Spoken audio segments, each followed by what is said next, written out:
precisamente este tema que acabamos de revisar, amigos, en el reportaje precedente es el que queremos proponer a ustedes en este miércoles, en donde llevamos adelante un debate. Las reformas a la Ley de Seguridad Social de las Fuerzas Armadas y de la Policía Nacional y a la Ley de Pensiones de las Fuerzas Armadas. Como cada semana, me acompaña ya Ramón Bravo, periodista de la radio de la Asamblea Nacional. Bienvenido, Ramón. Hola, ¿qué tal, señora Belkis? Buenas tardes, amigas, amigos televidentes y oyentes en todo el país. Vamos entonces con el tema. Y para empezar de inmediato con este debate, saludamos con los legisladores Mari Verduga, ella es asambleísta por el Movimiento Alianza País, integrante de la Comisión de los Derechos de los Trabajadores, y el asambleísta independiente Paco Fierro. Bienvenidos. Qué gusto tenerlos aquí con nosotros. Y vamos a arrancar de inmediato.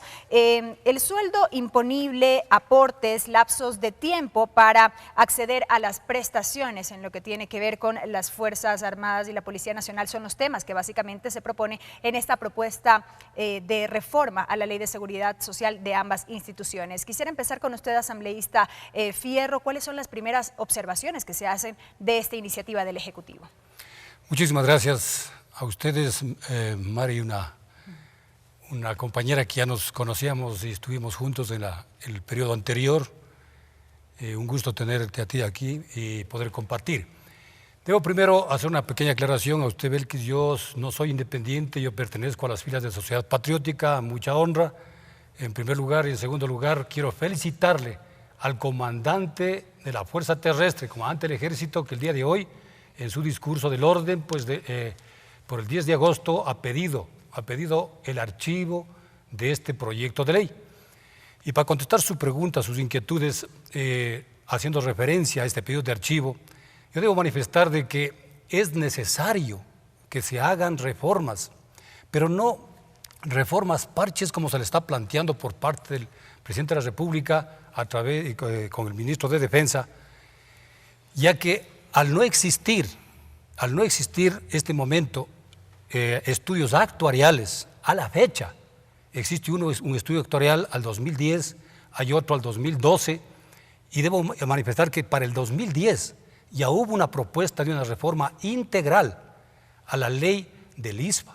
Por lo tanto, creemos nosotros que al no tener los insumos necesarios, como es lógicamente el estudio actuarial del 2015 o 2016, mal se podría tomar decisiones si no sabemos cómo se encuentra realmente el estado económico del ISFA. Correcto, asambleísta Fierro. Y gracias por la aclaración. Asambleísta Verduga. Bueno, nosotros hemos recibido el proyecto de ley por parte de la Presidencia, estamos recibiendo a diferentes comparecientes, unos que dicen estar de acuerdo con las reformas propuestas, otros que dicen no estar de acuerdo, incluso quienes han pedido el archivo, pero aún de quienes han pedido el archivo dicen es necesaria hacer una reforma. Ayer precisamente estaba el día lunes estaba un ex comandante de las Fuerzas Armadas que igual en sus aclaraciones ya luego decía sí es necesario hacer reformas y es importante analizarlas. Por supuesto que no hay estudios actuariales. Hoy precisamente preguntábamos si era necesario tener estudios actuariales todo el tiempo, cada año. No, o sea, los estudios actuariales, por ejemplo, el del año 2012 era hasta el 2060 sostenible, o sea, buscando un sostenimiento del sistema de seguridad social, y eso es lo que se busca a través de esta reforma, que la sostenibilidad de las instituciones de seguridad, de las Fuerzas Armadas y de la Policía Nacional se dé en el tiempo, porque de lo contrario corren el riesgo de desaparecer. Eso es lo que se está buscando. Yo no creo que es una reforma parche, yo creo que es una reforma que parte de una necesidad de equidad, de justicia social, de igualdad también en el sistema de las Fuerzas Armadas y sobre todo en la seguridad social. Hemos tenido casos que han venido a la comisión donde nos dicen y nos cuentan cuál ha sido su historial de vida, donde hay gente que todavía recibe como retirados, reciben unas pensiones ínfimas. Lo que buscamos es que eso se equipare hacia arriba, no hacia abajo. No estamos bajándole a nadie la pensión. Se está congelando en un determinado tiempo las pensiones más altas y las menores, las que son muy menores, dándole en el tiempo una sostenibilidad para que vaya subiendo y de acuerdo a esos análisis que se han hecho, busca que podamos ser sostenibles. Entonces, esta reforma tampoco es para hoy. Tampoco es que se reforma hoy y se ejecuta y van a ver los resultados a corto plazo, porque precisamente es para quienes ya vienen nuevos, ingresan nuevos a las Fuerzas Armadas. Yo les quiero pedir un favor, ambos en este caso. La sociedad entera, y me parece que en este caso estamos demandando de información cierta. Si no hay estudio actuarial, también ha sido una responsabilidad de quienes han administrado el ISFA y el ISPOL en el caso que compete. Si no existen estudios actuariales es también porque el Estado ha descuidado un poco esta responsabilidad, salvo que usted nos dice que desde el 2012 se había hecho con proyección al 2060. Tenga la fineza este punto. Y el otro también sobre estos montos, sobre los cuales, sobre los mínimos que se incrementarían mes a mes con base a la inflación, por supuesto, y cuáles son los máximos que se tendría que limitar temporalmente hasta llegar a un grado de equidad. Tengan la bondad de estos dos puntos, información actual, si la tienen, y sobre cuál van a legislar, y si no, pues también es un llamado de atención a las instituciones. Como le vuelvo a repetir, y lo mismo que dijo Mari, en definitiva hay dos estudios actuariales, el uno en el 2010, el otro en el 2012. Pero esos estudios ya no son compatibles con la realidad actual.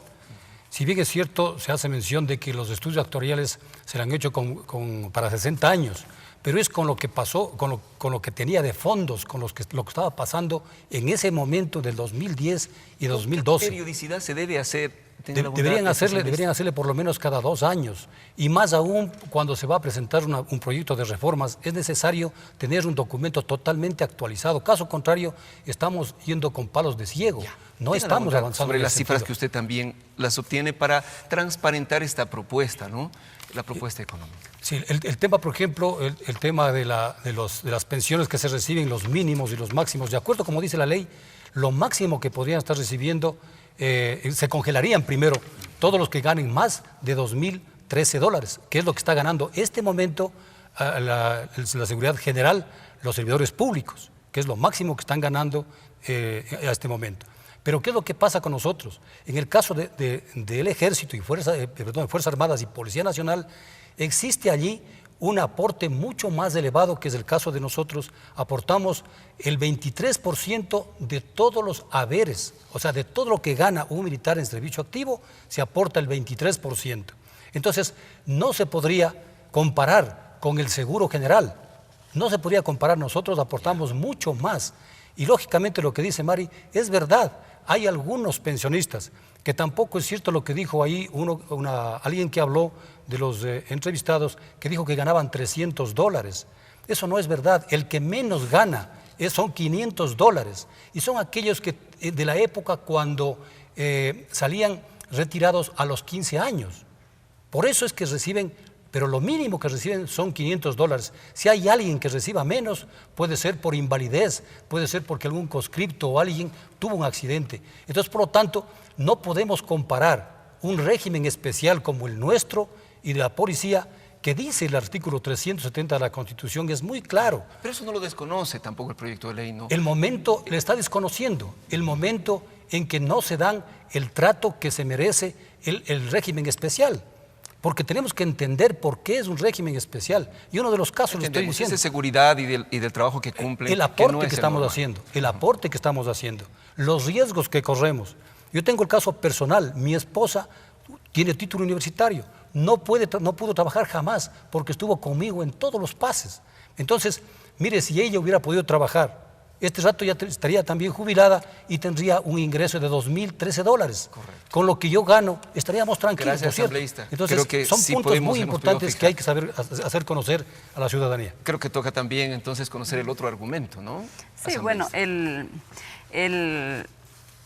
Ministerio de Defensas ha hecho un estudio de de corrida de cómo sostener el sistema y cómo más bien darle seguridad a los miembros de las Fuerzas Armadas para que puedan tener en realidad esa tranquilidad de que van a seguir recibiendo de acuerdo al aporte y de acuerdo a lo que ellos están recibiendo por parte del Estado.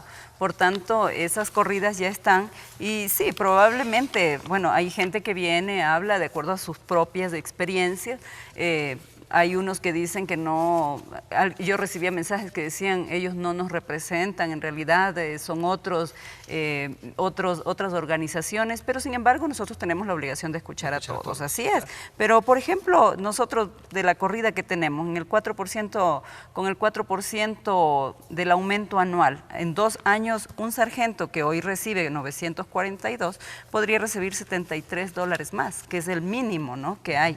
Sí, claro, quien recibe 4.893 no tendría oportunidad de subir en este momento porque lo que se busca es equiparar hasta llegar a un techo que es del que hablaba hablando de las pensiones Paco, mensuales de los mensuales. Oficiales retirados, ¿no? Así es, de las pensiones mensuales de los oficiales retirados. ¿Tiene otro ejemplo por allí, por ejemplo, que logre fijar o darnos cuenta de la naturaleza por de esta ejemplo, reforma? ese mismo sargento segundo con 22 años de servicio, que se retira, que hoy recibe 942, en 6 años recibiría $86 más. El sargento primero, con 28 años, recibiría $125 más de 1.359 que en este momento estaría recibiendo. Ya, ellos estarían siempre subiendo. ¿Pero por qué? Porque se busca la equidad, se busca que ellos cuando se retiren, que esa es otra de las propuestas, que sea a los 25 años, no a los 20 años, puedan tener un sueldo que les permita vivir con tranquilidad y precisamente en reconocimiento a toda esa labor que hacen en defensa de la soberanía, en defensa de nuestro Estado ecuatoriano. Eso no lo estamos desconociendo. Correcto. En ningún momento. Tampoco desconocemos el régimen especial. Es un régimen especial por sus aportes, por las acciones, por todo lo que son las Fuerzas Armadas. No estamos desconociendo el régimen especial, pero es necesario equiparar y buscar la equidad y la justicia social. Gracias, asambleísta. Correcto, asambleísta Verduga. Esto es lo que tiene que ver con el tema de pensiones, pero el asambleísta Mari Verduga ha hecho referencia a otro punto que también ha generado discusión y tiene que ver con el planteamiento de que la baja voluntaria de un uniformado, tanto en Fuerzas Armadas cuanto de la Policía Nacional, se dé únicamente cuando acredite más de 25 años de servicio. En la actualidad, esto se cumple o se da cuando se cumplen efectivamente los 20 años de servicio. Allí, ¿cuál es el planteamiento, asambleísta Fierro? Hay muchos artículos que hay que cambiar en la ley. No solamente ese, en ese estamos totalmente de acuerdo. Es más, nosotros mismos hemos venido pidiendo, y en un proyecto de ley que ya existía en el 2010, ya se plantea aquello de que se debe subir a 25 años.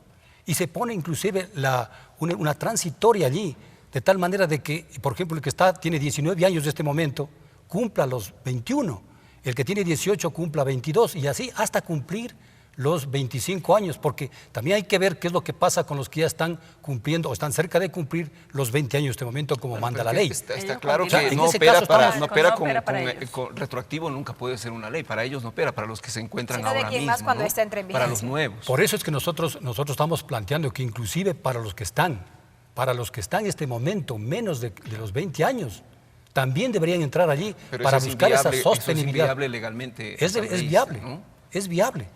Es viable. Caso contrario, si lo que usted está diciendo, tendríamos que esperar 25 años para que recién se ejecute lo que están planteando, si es que es para los que van a ingresar recién. Y eso no es lo correcto.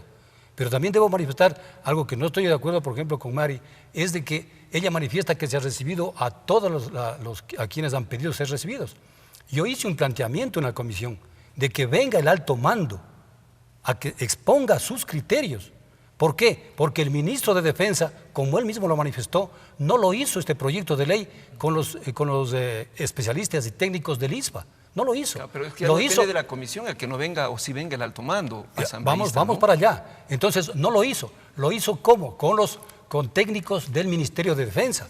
Entonces, no tienen conocimiento del ISPA, que somos los que nos representan y son directamente responsables de la seguridad social de Fuerzas Armadas. Por lo tanto, yo pedí que venga. No lo quiso venir, pero el alto mando puede tomar el camino que es lo más expedito, como dicen nuestros reglamentos, como dice nuestra ley, ellos pasan por órgano regular. Tendrían que haber pedido 2 y la tercera vez, 3 veces le piden que la autorización para que venir acá a la Asamblea, a la Comisión para que le escuchen. No lo hacen, automáticamente salte el órgano regular y tendrían que irse hacia quién, hacia el presidente de la República. Correcto. Si el presidente de la República, que tampoco lo van a aceptar, lo más lógico sería que ellos salgan por la puerta grande dando una rueda de prensa, así como lo hizo el almirante Zarzosa, el cual salió por la calle de honor, aplaudido por sus subalternos y lógicamente por la puerta grande, por la puerta de honor, Gracias, como tiene que salir un soldado de honor. Y sobre eso ya va a responder también la asambleísta Verduga. Nada más para cerrar el tema de la baja voluntaria asambleísta. Usted ha dicho que están de acuerdo con que sea hasta 25 años, inclusive estarían de acuerdo con que sea entre 30 y 35 años, como por ahí también se planteó durante el debate. Yo creo que más de los 30 años. Puede ser que se alargue hasta los 35. Ya. Por ejemplo, en la policía creemos que sí podría ser hasta los 30 años. Correcto. Pero en el caso de Fuerzas Armadas, no. Correcto. Porque los trabajos que nosotros tenemos, la preparación física, las misiones que tenemos que cumplir en la selva de patrullaje, en la parte de paracaidismo, de comandos, y son digamos, misiones muy difíciles para una persona que esté pasando los 35 años. Estamos hablando que estaría un oficial, un voluntario, estaríamos hablando que estarían en unos 50 años. Claro que sí, correcto. Ya asambleísta no estamos en esas condiciones. Gracias. Asambleísta Verduga. Bueno, yo voy a empezar rechazando, Paco, tu actitud de querer romper la relación que hay en este momento entre las Fuerzas Armadas y el Gobierno Nacional. Nosotros hemos podido evidenciar cómo esa relación ha sido más bien positiva. Tanto es así que la atención del Gobierno Nacional a las Fuerzas Armadas se ha podido evidenciar en la atención, en la actitud de respeto, en las acciones que se hacen incluso en conjunto. Por tanto, el pedir que ellos de pronto se pongan en contra y digan hasta aquí llegamos porque no nos permiten de pronto trabajar en esta ley, cuando la ley es un derecho del presidente y que ha sido socializada, porque no es que no ha sido conversada. Esta ley ha sido conversada con el alto mando y las fuerzas y el ministerio. Sabemos que ha sido así porque hemos podido conversarlo, porque hemos podido incluso conversar con algunos miembros de las Fuerzas Armadas, que hay algunos a los que de pronto no se les ha socializado, sí, como en todas las leyes. Por eso algún rato nosotros también quisiéramos llegar al conjunto de los miembros de las Fuerzas Armadas, pero hemos pedido que se invite, y se lo ha hecho al presidente o director del ISFA y director del ISPOL, y el director es el ministro, es el presidente del Consejo, es el ministro sabe a quién delega, si delega en este caso al presidente, al director del alto mando de las Fuerzas Armadas, o al alto mando de las Fuerzas Armadas, que es el quien dirige el ISFA, o si envía un técnico. Hemos tenido hoy al técnico aquí, lo hemos escuchado, igual del ISPOL, entonces ya no sale de las manos de la Asamblea Nacional si se los invita o no. O sea, los hemos invitado, si vienen o no, ya sale de nuestras manos. Nosotros hemos cumplido al invitarles y hoy han estado aquí los técnicos explicándonos cómo está el sistema del ISFA. Paco mismo lo ha dicho, en algunas cosas de ellos igual incluso han coincidido con ellos, con Paco, con la oposición, diciendo que se archive, que tal vez era necesario archivarlo y empezar de nuevo. Nosotros no creemos que debe ser así, nosotros creemos que más bien hay que ir hacia un análisis profundo y más bien ir buscando los elementos que ayuden a formar una ley con todas las opciones de poder mejorarla. Sabemos que no todo lo que está en la ley puede ir tal cual, y eso ha pasado aquí en la Asamblea Nacional, pese a que nos han criticado muchísimo diciendo que lo que viene de presidencia es como sale. Y sabemos que no es así. Hemos trabajado con los proyectos de ley y al final del día, cuando ya aprobamos en la Asamblea Nacional, en el Pleno, tenemos una ley completamente diferente que ha logrado recoger los criterios y las observaciones de todos los sectores. Nosotros respetamos muchísimo a las Fuerzas Armadas, respetamos muchísimo al alto mando, pero recordemos que el alto mando tiene un alto jefe y ese alto jefe empieza desde el ministro y el mismo presidente. Yo solamente quiero plantearles una reflexión, nos quedan muy poquitos minutos. Lo primero que usted inició diciendo, ciertamente como ciudadano me preocupa, ¿no? El hecho de que un reglamento, no conozco aquella parte, usted lo conoce inclusive como ex oficial y hoy asambleísta, el hecho de que en una tercera oportunidad tengan que plantear la posibilidad de salir hacia la prensa. Lo uno es una tarea muy fuerte de comunicación que creo que tienen que hacerla para difundir este texto. Y lo otro, creo que nos cabe un debate muy responsable, tomando en cuenta que se tratan de, como todas, organizaciones, instituciones muy respetables como Policía y Fuerzas Armadas. Entonces, quiero en esta parte tal vez insistir por lo primero que escuché de parte suya y también por la necesidad que se tiene, aun cuando nos decía usted, y eso lo ha recogido la prensa, en la reunión del pasado viernes se tuvo la reunión con 38 generales que participaron en la reunión, es decir, tampoco es que no ha habido una tarea con el alto mando. Este asunto nada más se lo planteo. Mire, las dos cosas que le voy a contestar. Primero, nosotros dentro de Fuerzas Armadas y en la Policía Nacional, de igual existe el órgano regular. Cuando uno quiere hablar con el superior o tener un permiso, por ejemplo, y no le quiere aceptar o no quiere darle paso, la ley, el reglamento nos dice que lo hagamos por 2 y la tercera vez, si no lo hace, se salta el escalón. Es lo que estoy manifestando. Eso había hecho el alto mando. Por 2 ocasiones pedir al ministro que le autorice venir acá a ser recibido en una comisión, en comisión general, y la tercera vez, si no lo hace, ¿a quién tendrían que acudir? Al presidente de la República. Como sabemos que el presidente tampoco los va a autorizar, lo que tenían que haber hecho es dar una rueda de prensa y hacer conocer sus criterios. Mire lo que acaba de pasar este momento, el comandante de la Fuerza Terrestre pide el archivo de la ley. Siempre y cuando no sea debatido y sea siempre y cuando no tenga un debido socialización, eso es lo que ha dicho, ¿no? No solamente el archivo, siempre y cuando técnicamente no sea estudiado, ¿no? Mire, y lo que usted acaba de manifestar, por ejemplo, con respecto a que estuvieron 36 generales que salieron noticias, o 38 generales. Ajá. Mire, el ministro de Defensa quiso hacer lo mismo que hizo aquí en la comisión. Lo único que quería es exponer al alto mando y a todos los generales que estaban allí, pero hubieron generales bien puestos, bien fajados, que le dijeron, no señor ministro, aquí tenemos que debatir para exponer nuestras consideraciones. Pues. Si no le dejan venir al alto mando, por lo menos ahí tuvieron la oportunidad de reclamar y hacerle ver que no estaba apegado a estas reformas que están haciendo, que repito, insisto, nosotros queremos que haya reformas, tienen que hacerse reformas, pero reformas integral, una reforma integral, tanto a la ley de Fuerzas Armadas como a la Policía Nacional. Porque mire, por ejemplo, ¿cómo no vamos a estar de acuerdo en la unificación del seguro de vida? Porque no es posible de que existan, que un oficial recibe más, cuando fallece, pues los familiares reciben más que un voluntario. O sea, no estamos de acuerdo, tiene que ser igual, el seguro tiene que ser igual. Tenemos que cambiar aquello, hay que hacerlo. ¿Cómo no estar de acuerdo, por ejemplo, en el tema que están planteando la conformación del Consejo Directivo? Este momento están conformados por 7, hablo en el caso de Fuerzas Armadas, por 7 miembros. El ministro de Defensa, ¿no? Están conformados por 4 miembros activos y 2 miembros pasivos. ¿Cuáles son los 4 miembros activos?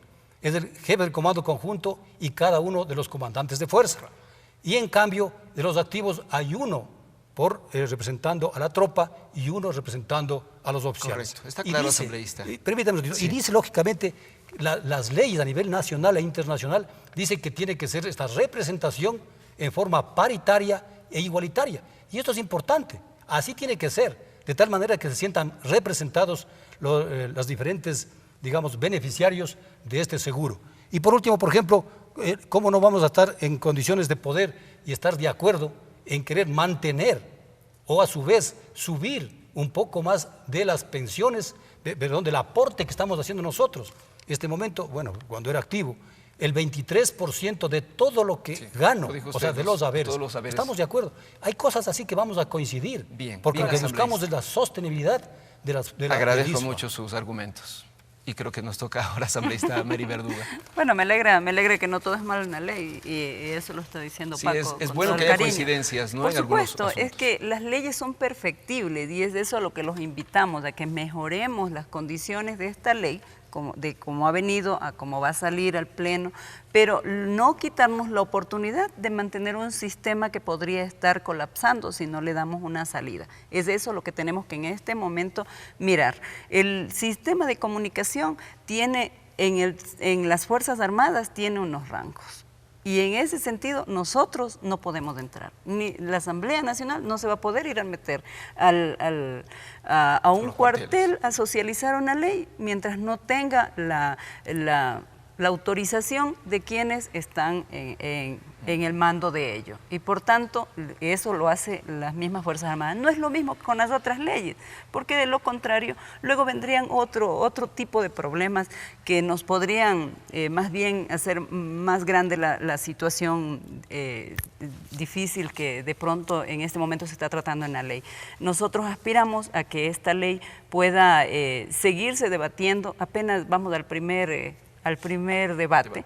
Todavía tenemos tiempo. Nosotros creemos que incluso en el segundo debate puede que haya otras condiciones, que podamos hablar con otros sectores y que podamos ir haciendo la ley conforme las Fuerzas Armadas lo necesitan. Porque decir, no es una ley para nosotros. Se puede todavía recoger observaciones, por supuesto, ¿no? Observaciones va a haber. Estamos los asambleístas. Hay algo que en todo este debate no nos ha gustado, a mí personalmente. Porque se ha dicho, es que ustedes no son de las Fuerzas Armadas, no conocen. No, probablemente no somos de las Fuerzas Armadas, no tuvimos el camuflaje ni nada de eso, pero tenemos familiares, tenemos amigos, tenemos vecinos y por tanto conocemos también cómo se trata muchas veces a la tropa, que es la que en este momento de pronto está siendo más favorecida con esta ley. Lo que sí les preocupa, y yo creo que es el punto más discrepante de la ley, Paco, si me corrige, es el tema del congelamiento de la pensión, que ustedes quisieran que no se congele, sino que siga más bien creciendo el tema de la pensión de retiro. Entiendo que es eso, pero busquemos la equidad y allí se va a poder ir mejorando también esas pensiones para los altos mandos, que son los que en este momento no están de acuerdo. Y tal como usted ha manifestado, asambleísta Verduga, este análisis recién ha iniciado aquí en la Asamblea Nacional. Ya veremos los términos de este proyecto de ley cuando se aprueben los informes correspondientes. Este ha sido un debate que hemos querido proponer a ustedes, sí, amigos. Si me permite robarle un minuto. Breves segundos, asambleísta Fierro.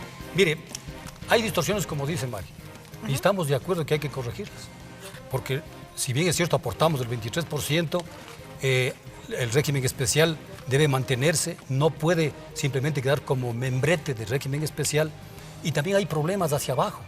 Lo que acaba de decir, hay gente que, por ejemplo, en el tema del RIN, el aporte que veníamos haciendo, desde el año 2007, perdón, desde el año de 1993 al 2007.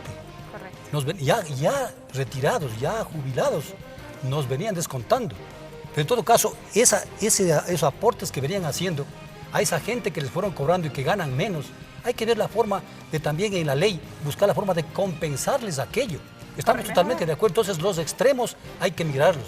Estamos totalmente de acuerdo en que tiene que haber una reforma integral y que por lo tanto beneficie hay buenos puntos de acercamiento, eso lo notamos. La participación de los asambleístas Paco Fierro, asambleísta por el partido Sociedad Patriótica, y la asambleísta Mari Verduga, asambleísta por el movimiento Alianza País, en este debate alrededor del proyecto de reformas a la Ley de Seguridad Social de las Fuerzas Armadas y de la Policía Nacional y la Ley de Pensiones de las Fuerzas Armadas. Gracias a su presencia, asambleístas, gracias también a Ramón Bravo. Gracias a usted por semejante oportunidad. Gracias, señora Abel.